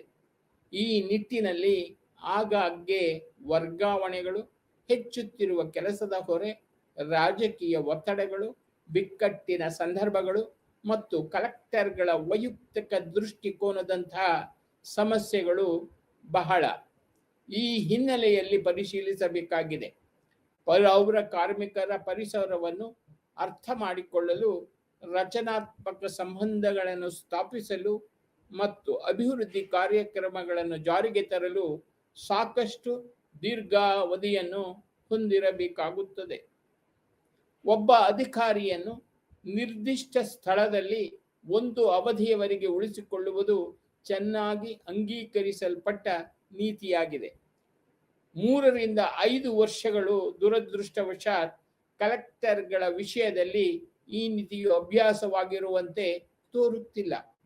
ಈ ವಿಷಯದ ಕುರಿತು ನಡೆಸಿದ ಕೆಲವು ಅಧ್ಯಯನಗಳು ಕಲೆಕ್ಟರ್ ಕಾರ್ಯಗಳ ಕಾರ್ಯಕ್ಷಮತೆಯನ್ನು ಪ್ರತಿಬಂಧಿಸುವ ಆಗಾಗ್ಗೆ ವರ್ಗಾವಣೆಗಳಾಗಿವೆ ಎಂದು ಸೂಚಿಸುತ್ತದೆ. ಉದಾಹರಣೆಗೆ, ರಾಜಸ್ಥಾನದಲ್ಲಿ ಕಲೆಕ್ಟರ್ಗಳ ಸರಾಸರಿ ಅಧಿಕಾರಾವಧಿಯು 14 ರಿಂದ 12 ತಿಂಗಳಾಗಿದ್ದು, ಇದು ಅಭಿವೃದ್ಧಿ ಉದ್ದೇಶಗಳನ್ನು ಸಾಧಿಸಲು ಅನುಕೂಲವಾಗಿರುವುದಿಲ್ಲ. ಇದರಿಂದ ಜಿಲ್ಲೆಯ ಸಮಸ್ಯೆಗಳ ಪರಿಚಯ ಮಾಡಿಕೊಳ್ಳುವ ಮುನ್ನವೇ ದಿಕ್ಕು ತೋಚದಂತಾಗಿದೆ. ಕೆಲವು ಕಲೆಕ್ಟರ್ಗಳು 4 ತಿಂಗಳಿಗಿಂತ ಕಡಿಮೆ ಅವಧಿಯನ್ನು ಹೊಂದಿದ್ದಾರೆ ಮತ್ತು 3 ವರ್ಷಗಳ ಅಧಿಕಾರಾವಧಿಯನ್ನು ಅನುಭವಿಸುವ ಕೆಲವು ಕಲೆಕ್ಟರ್ಗಳು ಕಾಣಬರುತ್ತಾರೆ. ಜಿಲ್ಲಾಧಿಕಾರಿಗಳ ಮೇಲೆ ನಕಾರಾತ್ಮಕ ಪ್ರಭಾವ ಬೀರುವುದಲ್ಲದೆ ಪದೇ ಪದೇ ವರ್ಗಾವಣೆ ಮಾಡುವುದರಿಂದ ಜಿಲ್ಲಾ ಅಭಿವೃದ್ಧಿ ಆಡಳಿತದ ಮೇಲೆ ಪ್ರತಿಕೂಲ ಪರಿಣಾಮ ಬೀರುತ್ತಲಿದೆ. ರಾಜಕೀಯ ಹಸ್ತಕ್ಷೇಪ ಮತ್ತು ಒತ್ತಡವು ಜಿಲ್ಲಾಧಿಕಾರಿಗಳ ಕೆಲಸದ ಮೇಲೆ ಪರಿಣಾಮ ಬೀರುವ ಮತ್ತೊಂದು ಕ್ಷೇತ್ರವಾಗಿದೆ. ಸರ್ಕಾರದಿಂದ ಭೂ ಸ್ವಾಧೀನ ಅಥವಾ ಅವರ ಹಿಂಬಾಲಕರಿಗೆ ನ್ಯಾಯಾಂಗ ಬೆಂಬಲವನ್ನು ಬಳಸುವಾಗ ಅಥವಾ ಬಂದೂಕು ಪರವಾನಗಿ ಅಥವಾ ಸಕ್ಕರೆ ಮುಂತಾದ ವಿರಳ ಸರಕುಗಳಿಗೆ ಪರ್ಮಿಟ್ ನೀಡುವ ಸಂದರ್ಭಗಳಲ್ಲಿ ಇಂತಹ ಒತ್ತಡಗಳನ್ನು ಸಾಮಾನ್ಯವಾಗಿ ಜಿಲ್ಲಾಡಳಿತವನ್ನು ನಿರ್ಬಂಧಿಸಲು ತರಲಾಗುತ್ತದೆ. ಜಿಲ್ಲಾಧಿಕಾರಿಗಳು ವಿನಂತಿಯನ್ನು ಒಪ್ಪಿಕೊಂಡರೆ, ಅವರು ಪಕ್ಷಪಾತದ ಆರೋಪ ಮತ್ತು ಅವರು ಒತ್ತಡವನ್ನು ವಿರೋಧಿಸಿದರೆ ಅವರು ಆರೋಪಿಸುತ್ತಾರೆ ಜನಪ್ರತಿನಿಧಿಗಳ ಮನವಿಗೆ ಸ್ಪಂದಿಸದಿರುವುದು, ಹೀಗೆ ಆಗಾಗ್ಗೆ ಒತ್ತಡಗಳಿಗೆ ಪ್ರತಿರೋಧವು ಸಮಸ್ಯೆಗಳ ರಾಜಕೀಯಕರಣಕ್ಕೆ ಕಾರಣವಾಗುತ್ತಿವೆ. ಇದು ಜಿಲ್ಲಾಧಿಕಾರಿಗಳ ವರ್ಗಾವಣೆಗೂ ಸಹ ಕಾರಣವಾಗಬಹುದು. ಬದಲಾವಣೆಯ ಪ್ರತಿನಿಧಿಯಾಗಿ ಕಲೆಕ್ಟರ್ನ ಕಾರ್ಯಕ್ಷಮತೆಯ ಮೇಲೆ ಇದು ಪ್ರತಿಕೂಲ ಪರಿಣಾಮ ಬೀರುತ್ತದೆ. ಇದು ಕೂಡ ಅವರ ಕೆಲಸದ ಕಾರ್ಯಕ್ಷಮತೆಯ ಮೇಲೆ ಪ್ರತಿಕೂಲ ಪರಿಣಾಮ ಬೀರುತ್ತದೆ. ಸಚಿವರಂತಹ ಗಣ್ಯರು ಆಗಾಗ ಜಿಲ್ಲಾಧಿಕಾರಿಗಳ ಕೆಲಸಕ್ಕೆ ಅಡ್ಡಿಪಡಿಸುತ್ತಿರುತ್ತಾರೆ. ಪ್ರೋಟೋಕಾಲ್ಗೆ ಕಲೆಕ್ಟರ್ ಸ್ವೀಕರಿಸಬೇಕಾದ ಅಗತ್ಯವಿದೆ ಮತ್ತು ಭೇಟಿ ನೀಡುವ ಗಣ್ಯರೊಂದಿಗೆ ಚರ್ಚೆ ನಡೆಸಲು ಲಭ್ಯವಿರಬೇಕಾಗುತ್ತದೆ. ಹೀಗಾಗಿ ಪ್ರೋಟೋಕಾಲ್ ಕರ್ತವ್ಯವು ಮತ್ತೊಂದು ಕ್ಷೇತ್ರವಾಗಿದೆ. ಇದು ಸ್ವಲ್ಪ ಮಟ್ಟಿಗೆ ಕಲೆಕ್ಟರ್ ಕೆಲಸದ ಮೇಲೆ ಪರಿಣಾಮ ಬೀರುತ್ತದೆ. ಜಿಲ್ಲಾಧಿಕಾರಿಗಳು ಹೆಚ್ಚು ಕೆಲಸ ಮಾಡುತ್ತಿದ್ದಾರೆ ಎಂಬುದು ಒಂದು ದೂರು. ಆದಾಗ್ಯೂ ಈ ಪ್ರದೇಶದಲ್ಲಿ ಅಧ್ಯಯನಗಳು ಕಡಿಮೆ. ಈ ಅಧ್ಯಯನಗಳು ಜಿಲ್ಲಾಧಿಕಾರಿಗಳ ಕಾರ್ಯಭಾರದ ವೈವಿಧ್ಯಮಯ ಸ್ವರೂಪವನ್ನು ಬಹಿರಂಗಪಡಿಸಿವೆ.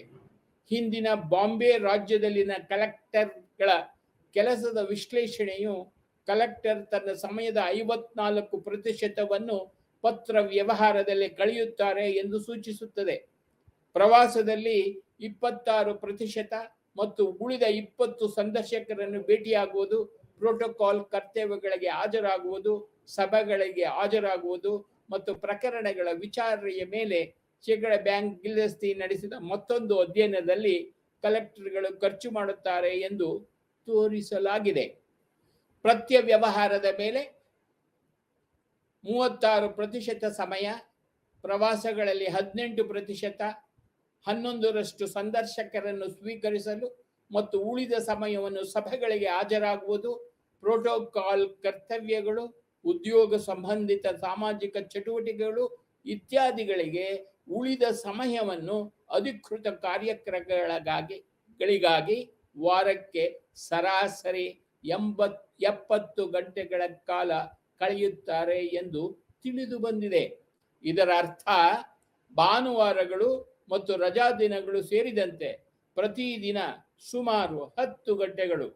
ಇದು ಅವರ ಸಮಯದ ಮೇಲಿನ ಒತ್ತಡದ ಪ್ರಮಾಣವನ್ನು ಮತ್ತು ಕಲೆಕ್ಟರ್ನ ಮೇಲೆ ಹೆಚ್ಚುತ್ತಿರುವ ಕೆಲಸದ ಹೊರೆಯನ್ನು ಸೂಚಿಸುತ್ತದೆ. ಈ ಚಟುವಟಿಕೆಗಳು ಅಭಿವೃದ್ಧಿ ಚಟುವಟಿಕೆಗಳ ಮೇಲೆ ಪ್ರತಿಬಿಂಬಿಸಲು ಅಥವಾ ಏಕಾಗ್ರತೆಗೆ ಯಾವುದೇ ಸಮಯವನ್ನು ಬಿಡುವುದಿಲ್ಲ. ಜಿಲ್ಲೆಯಲ್ಲಿ ಕಾನೂನು ಸುವ್ಯವಸ್ಥೆ ಕಾಪಾಡುವ ಜವಾಬ್ದಾರಿ ಜಿಲ್ಲಾಧಿಕಾರಿಯ ಮೇಲಿದೆ. ಪ್ರಾಯೋಗಿಕವಾಗಿ ಜಿಲ್ಲೆಯಲ್ಲಿ ಪೊಲೀಸ್ ಪಡೆ ಮುಖ್ಯಸ್ಥರಾಗಿರುವ ಪೊಲೀಸ್ ಅಧೀಕ್ಷಕರು ಈ ಕಾರ್ಯವನ್ನು ಜಿಲ್ಲಾಧಿಕಾರಿಗಳ ಒಟ್ಟಾರೆ ಮೇಲ್ವಿಚಾರಣೆಯಲ್ಲಿ ನೋಡಿಕೊಳ್ಳುತ್ತಿರುತ್ತಾರೆ. ಪೊಲೀಸರ ಪಕ್ಷಪಾತ ಧೋರಣೆ ಮತ್ತು ಅವರ ವೈಫಲ್ಯಗಳ ಬಗ್ಗೆ ಜನರು ಆಗಾಗ್ಗೆ ಜಿಲ್ಲಾಧಿಕಾರಿಗಳ ಬಳಿಗೆ ಬರುತ್ತಿರುತ್ತಾರೆ. ಕಾರ್ಯಗಳ ಪ್ರತ್ಯೇಕತೆಯ ನಂತರ ಜಿಲ್ಲಾಧಿಕಾರಿಗಳ ಸಂಘವು ಪರೋಕ್ಷ ಮತ್ತು ಕನಿಷ್ಠವಾಗಿರುತ್ತದೆ. ಅಂದರೆ ನ್ಯಾಯಾಂಗ ಮತ್ತು ಕಾರ್ಯನಿರ್ವಾಹಕ ಪೊಲೀಸರೊಂದಿಗಿನ ಸಂಬಂಧವು ಯಾವಾಗಲೂ ಜಿಲ್ಲಾಧಿಕಾರಿಗೆ ಬಹಳ ಸೂಕ್ಷ್ಮವಾಗಿರುತ್ತದೆ. ಕಾನೂನು ಸುವ್ಯವಸ್ಥೆ ಕಾಪಾಡುವಲ್ಲಿ ಜಿಲ್ಲಾಧಿಕಾರಿ ನಿಯಂತ್ರಣಕ್ಕೆ ಪೊಲೀಸರು ಅಸಮಾಧಾನ ವ್ಯಕ್ತಪಡಿಸಲಾರಂಭಿಸಿದರು. ಇಬ್ಬರ ನಡುವೆ ಸಂಬಂಧ ಅಳಿಸಿದ ಪ್ರಕರಣಗಳು ಬಹಳಷ್ಟಿವೆ. ಗ್ರಾಮೀಣ ಪ್ರದೇಶದಲ್ಲಿ ಅಶಾಂತಿ ಹೆಚ್ಚುತ್ತಿದ್ದು, ಶಾಂತಿ ಮತ್ತು ನೆಮ್ಮದಿ ಕಾಪಾಡುವಲ್ಲಿ ಕಲೆಕ್ಟರ್ ಪಾತ್ರ ಹೆಚ್ಚು ಮಹತ್ವ ಪಡೆಯುತ್ತದೆ. ಬಿಕ್ಕಟ್ಟಿನ ಆಡಳಿತವು ಕಲೆಕ್ಟರ್ನ ಮತ್ತೊಂದು ಪ್ರಮುಖ ಮತ್ತು ಅಗತ್ಯ ಕಾರ್ಯವಾಗಿದೆ. ಬಿಕ್ಕಟ್ಟುಗಳು, ಕೋಮುಗಲಭೆಗಳು, ಪ್ರವಾಹಗಳು, ಡಕಾಯಿತಿ, ಭಯೋತ್ಪಾದನೆ, ಅಪಘಾತಗಳು ಮತ್ತು ಕ್ಯಾಂಪಸ್ ಅಡಚಣೆಗಳನ್ನು ಒಳಗೊಂಡಿರಬಹುದು.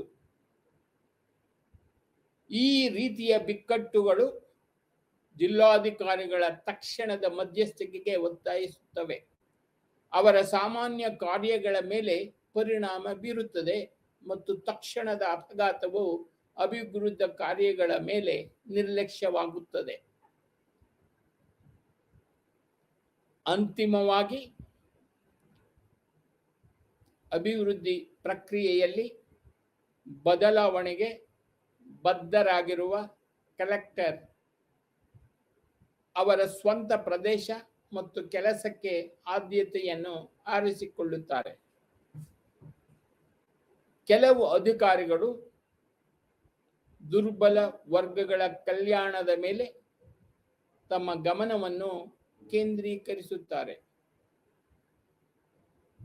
ಆರೋಗ್ಯ ಚಟುವಟಿಕೆಗಳಲ್ಲಿ ಇತರರು ಮತ್ತು ಕೆಲವು ಕಲೆಕ್ಟರ್ಗಳು ವಿಶೇಷವಾದ ಮೇಲೆ ಕೇಂದ್ರೀಕರಿಸುತ್ತಾರೆ. ಅವರ ಆಯ್ಕೆಯ ಕಾರ್ಯಕ್ರಮಗಳು ಮತ್ತು ಚಟುವಟಿಕೆಗಳು ಈ ಮೂಲಕ ಉಳಿದ ಕಾರ್ಯಗಳಿಗೆ ದ್ವಿತೀಯ ಪ್ರಾಮುಖ್ಯತೆ ಕೊಡಲು ಅವಲಂಬಿಸಿರುತ್ತಾರೆ. ಇದು ಸಾಮಾನ್ಯವಾಗಿ ಅವರ ಪಾತ್ರ ಮತ್ತು ಕಾರ್ಯಕ್ಷಮತೆಯನ್ನು ನಿರ್ಬಂಧಿಸುತ್ತದೆ.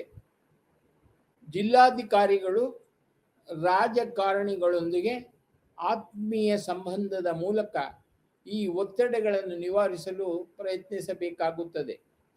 ಸರಿಯಾದ ಸಮಯ ನಿರ್ವಹಣೆ ಮತ್ತು ಅವರ ಅಧೀನ ಅಧಿಕಾರಿಗಳಿಗೆ ಕೆಲಸದ ನಿಯೋಗ, ಕೆಲವು ಅಭಿವೃದ್ಧಿ ಆಡಳಿತದ ಸಮಸ್ಯೆಗಳನ್ನು ಪರಿಹರಿಸಲು ಅಧಿಕಾರಿಗಳು ಜಿಲ್ಲಾ ಮತ್ತು ರಾಜ್ಯ ಮಟ್ಟದಲ್ಲಿ ರಾಜಕೀಯ ಕಾರ್ಯನಿರ್ವಾಹಕರನ್ನು ಬಳಸಿಕೊಳ್ಳುತ್ತಿದ್ದಾರೆ ಮತ್ತು ರಾಜಕಾರಣಿಗಳೊಂದಿಗಿನ ಅವರ ಸಂವಹನವನ್ನು ಧನಾತ್ಮಕವಾಗಿ ಬಳಸಿಕೊಳ್ಳಬೇಕಾಗುತ್ತದೆ.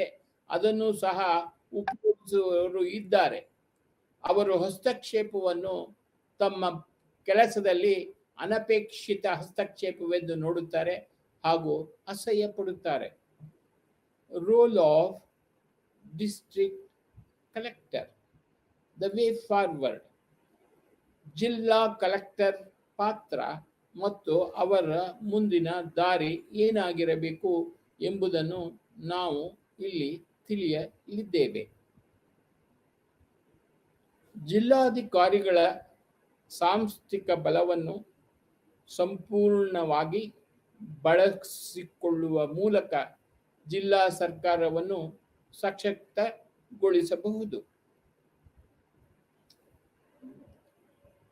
ಇದಲ್ಲದೆ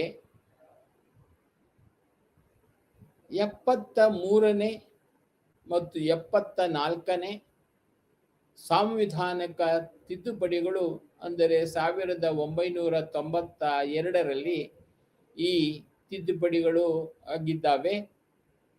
ಗ್ರಾಮೀಣ ಮತ್ತು ನಗರ ಸ್ಥಳೀಯ ಸಂಸ್ಥೆಗಳು ಪರಿಣಾಮಕಾರಿಯಾಗಿ ಕಾರ್ಯನಿರ್ವಹಿಸಲು ಅಧಿಕಾರ ನೀಡಿವೆ ಎಂದು ಗಮನಿಸಲಾಗಿದೆ.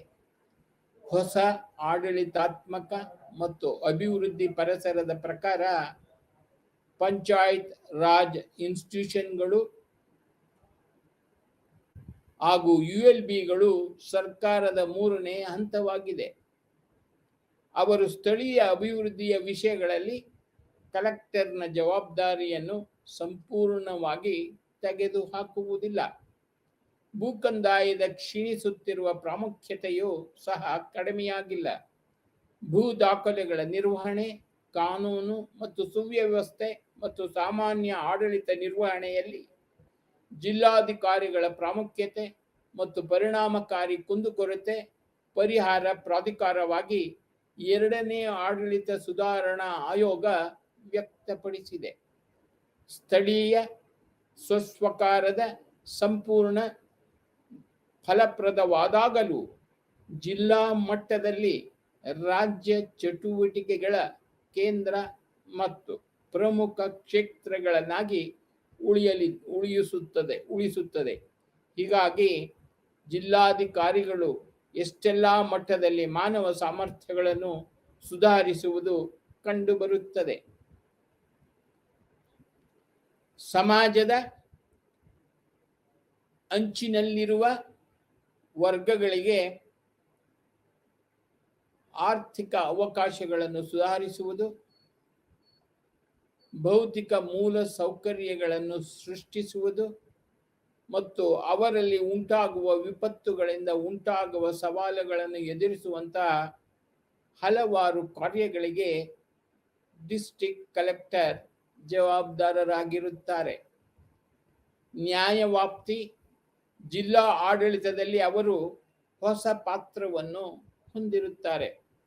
ಅಂದರೆ ಸಂಯೋಜಕರು, ಸಂಚಾಲಕರು ಮತ್ತು ತಳಮಟ್ಟದ ಆಡಳಿತದಲ್ಲಿ ವಿವಿಧ ಚಟುವಟಿಕೆಗಳ ಅಂತರ್ವಲಯ ಸಮನ್ವಯದ ಜವಾಬ್ದಾರಿಯನ್ನು ಹೊಂದಿರುವ ವ್ಯಕ್ತಿಯ ಪಾತ್ರವನ್ನು ಅವರು ಒಟ್ಟಾರೆ ನಾಯಕತ್ವವನ್ನು ಒದಗಿಸುತ್ತಾರೆ.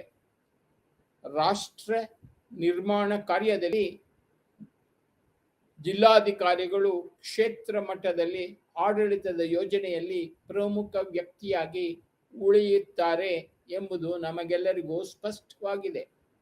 ಕಲೆಕ್ಟರ್ನ ಕಾರ್ಯಕ್ಷಮತೆಯು ಅವರ ಸ್ವಂತ ಒಲವು ಮತ್ತು ಅಭಿವೃದ್ಧಿ ಗುರಿಗಳ ಕಡೆಗೆ ದೃಷ್ಟಿಕೋನವನ್ನು ಅವಲಂಬಿಸಿರುತ್ತದೆ. ಇದು ಅವರ ಕಾರ್ಯಗಳನ್ನು ಕೈಗೊಳ್ಳಲು ಜಿಲ್ಲೆಯಲ್ಲಿನ ಪರಿಸರವನ್ನು ಧನಾತ್ಮಕವಾಗಿ ಮತ್ತು ರಚನಾತ್ಮಕವಾಗಿ ಬಳಸಿಕೊಳ್ಳುವ ಅವರ ಸಾಮರ್ಥ್ಯದ ಮೇಲೆ ಅವಲಂಬಿತವಾಗಿದೆ. ನಿರ್ಬಂಧಗಳನ್ನು ನಿವಾರಿಸಲು ಮತ್ತು ಪರಿಣಾಮಕಾರಿಯಾಗಿ ಕಾರ್ಯನಿರ್ವಹಿಸಲು ಉದಾಹರಣೆಗಳನ್ನು ಉಲ್ಲೇಖಿಸಲು ಲಖಿನಾ ಪ್ರಯೋಗವು ಅತ್ಯುತ್ತಮ ಪರಿಹಾರವನ್ನು ಪ್ರಸ್ತುತಪಡಿಸಲಿದೆ.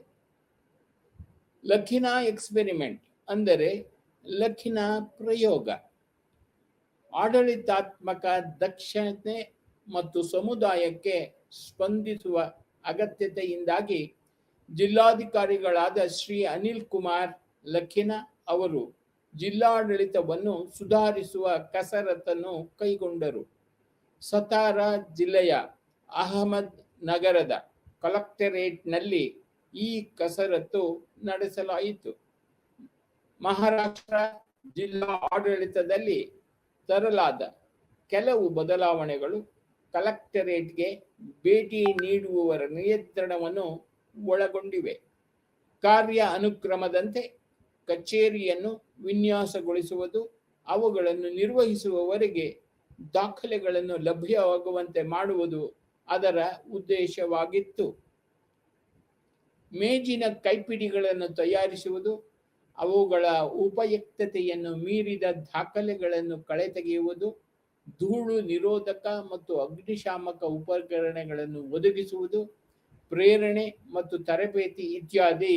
ಈ ಪ್ರಯೋಗವು ಊಹೆಯ ಸುತ್ತ ಸುತ್ತುತ್ತದೆ.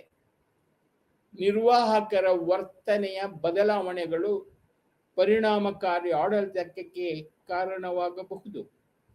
ಇದು ದೈಹಿಕ ಕೆಲಸದ ವಾತಾವರಣದೊಂದಿಗೆ ವರ್ತನೆಯ ಬದಲಾವಣೆಗಳನ್ನು ಜೋಡಿಸಲು ಪ್ರಯತ್ನಿಸಿತು. ಈ ಪ್ರಯೋಗವನ್ನು ಕೇವಲ ಒಂದು ಜಿಲ್ಲೆಯಲ್ಲಿ ಕೈಗೊಳ್ಳಲಾಗಿದೆ ಮತ್ತು ಅದನ್ನು ಬೇರೆಡೆ ಅಳವಡಿಸಿಕೊಳ್ಳುವ ಸಾಧ್ಯತೆಯು ಸಕಾರಾತ್ಮಕ ಫಲಿತಾಂಶಗಳನ್ನು ತರುತ್ತದೆ. ಆದರೆ ಲಖಿನಾ ಪ್ರಯೋಗವು ರಚನಾತ್ಮಕ ಬದಲಾವಣೆಗಳು ಮತ್ತು ವರ್ತನೆಯ ಬದಲಾವಣೆಗಳೊಂದಿಗೆ ಸೇರಿಕೊಂಡು ಒಂದು ಪಾಯಿಂಟರ್ ಆಗಿದೆ. ಸುಧಾರಣೆಗಳನ್ನು ಅಳವಡಿಸಿಕೊಳ್ಳುವ ಇಚ್ಛೆ ಜಿಲ್ಲಾಡಳಿತದಲ್ಲಿ ದಕ್ಷತೆಯನ್ನು ತರಬಹುದು.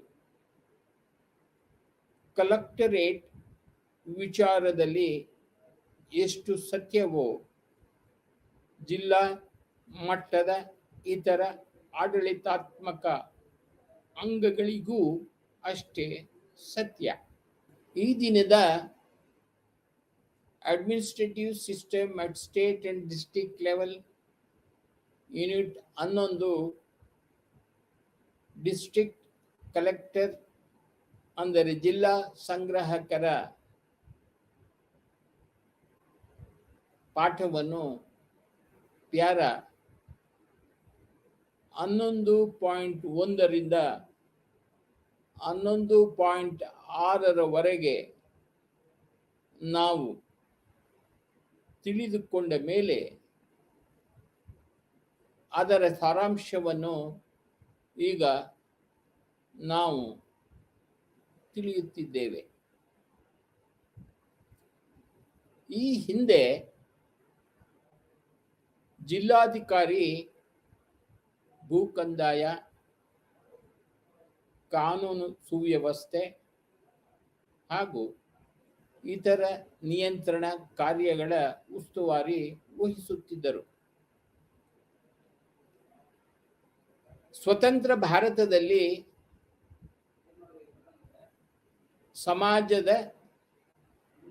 ಸಮಾಜವಾದಿ ಮಾದರಿಯನ್ನು ಅಳವಡಿಸಿಕೊಳ್ಳುವುದರೊಂದಿಗೆ ಮತ್ತು ಅಭಿವೃದ್ಧಿಯತ್ತ ಗಮನ ಹರಿಸುವುದರೊಂದಿಗೆ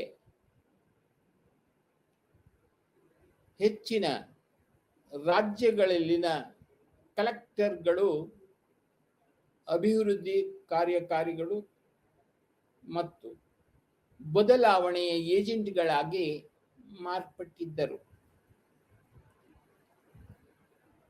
ಈ ಘಟಕದಲ್ಲಿ ಜಿಲ್ಲಾಧಿಕಾರಿಗಳ ಕಚೇರಿಯ ವಿಕಾಸದ ಕುರಿತು ನಾವು ಇಲ್ಲಿಯವರೆಗೂ ಚರ್ಚಿಸಿದ್ದೇವೆ. ಕಂದಾಯ ಆಡಳಿತ, ಪೊಲೀಸ್ ಆಡಳಿತ ಮತ್ತು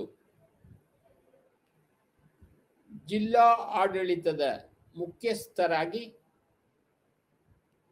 ಮತ್ತು ಸರ್ಕಾರದ ಏಜೆಂಟ್ ಆಗಿ ಜಿಲ್ಲಾಧಿಕಾರಿಯ ಪಾತ್ರ ಮತ್ತು ಕಾರ್ಯಗಳನ್ನು ವಿವರಿಸಲಾಗಿದೆ. ಪಂಚಾಯತ್ ರಾಜ್ ನಂತಹ ಅಭಿವೃದ್ಧಿ ಸಂಸ್ಥೆಗಳೊಂದಿಗೆ ಡಿಸ್ಟ್ರಿಕ್ಟ್ ಕಲೆಕ್ಟರರ ಸಂಘಗಳು ತುಂಬ ನಿಕಟವಾಗಿವೆ.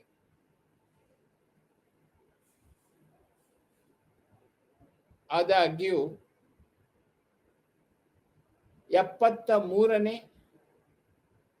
ಮತ್ತು 74ನೇ ಸಂವಿಧಾನಕ ನಂತರದ ತಿದ್ದುಪಡಿಗಳು ಅಭಿವೃದ್ಧಿ ಆಡಳಿತದಲ್ಲಿ ಕಲೆಕ್ಟರ್ ಪಾತ್ರವನ್ನು ಬದಲಾಗಿಸಿದೆ. ಆದರೆ ಜಿಲ್ಲಾಧಿಕಾರಿಯೇ ಜಿಲ್ಲಾಡಳಿತದ ಕಿಂಗ್ ಪಿನ್ ಆಗಿ ಕಾಣಿಸುತ್ತಾರೆ. ಕೊನೆಯದಾಗಿ ಕೆಲಸದ ಹೊರೆಯಂತಹ ಕಲೆಕ್ಟರ್ನ ಕಾರ್ಯನಿರ್ವಹಣೆಗೆ ಅಡ್ಡಿಯುಂಟು ಮಾಡುವ ಸಮಸ್ಯೆಗಳು ಮತ್ತು ನಿರ್ಬಂಧಗಳು ಆಗಾಗ್ಗೆ ಕಂಡುಬರುತ್ತವೆ. ವರ್ಗಾವಣೆ, ರಾಜಕೀಯ ಹಸ್ತಕ್ಷೇಪ ಇತ್ಯಾದಿಗಳನ್ನು ವಿವರಿಸಲಾಗಿದೆ. ಜಿಲ್ಲಾಧಿಕಾರಿಗಳು ವಿವಿಧ ಕಾರ್ಯಕರ್ತರು, ರಾಜಕೀಯ ಮುಖಂಡರು ಮತ್ತು ನಾಗರಿಕರೊಂದಿಗೆ ತಮ್ಮ ಸಂಬಂಧವನ್ನು ಮತ್ತು ಕೆಲಸದ ವಾತಾವರಣಗಳನ್ನು ಸುಧಾರಿಸುವ ಮೂಲಕ ಈ ಸಮಸ್ಯೆಗಳನ್ನು ನಿವಾರಿಸಲು ಪ್ರಯತ್ನಿಸಬೇಕಾಗುತ್ತದೆ. ಇದರೊಂದಿಗೆ ಈ ದಿನ ನಾವು ರಾಜ್ಯ ಮತ್ತು ಜಿಲ್ಲಾ ಮಟ್ಟದಲ್ಲಿ ಆಡಳಿತ ವ್ಯವಸ್ಥೆ ಎಂಬ ಕೋರ್ಸ್ನಿಂದ ಯೂನಿಟ್ 11 ಡಿಸ್ಟ್ರಿಕ್ಟ್ ಕಲೆಕ್ಟರ್ ಜಿಲ್ಲಾ ಸಂಗ್ರಾಹಕರು ಪಾಠವನ್ನು ಪೂರ್ಣಗೊಳಿಸಿದ್ದೇವೆ. ಎಲ್ಲರಿಗೂ ನಮಸ್ತೆ.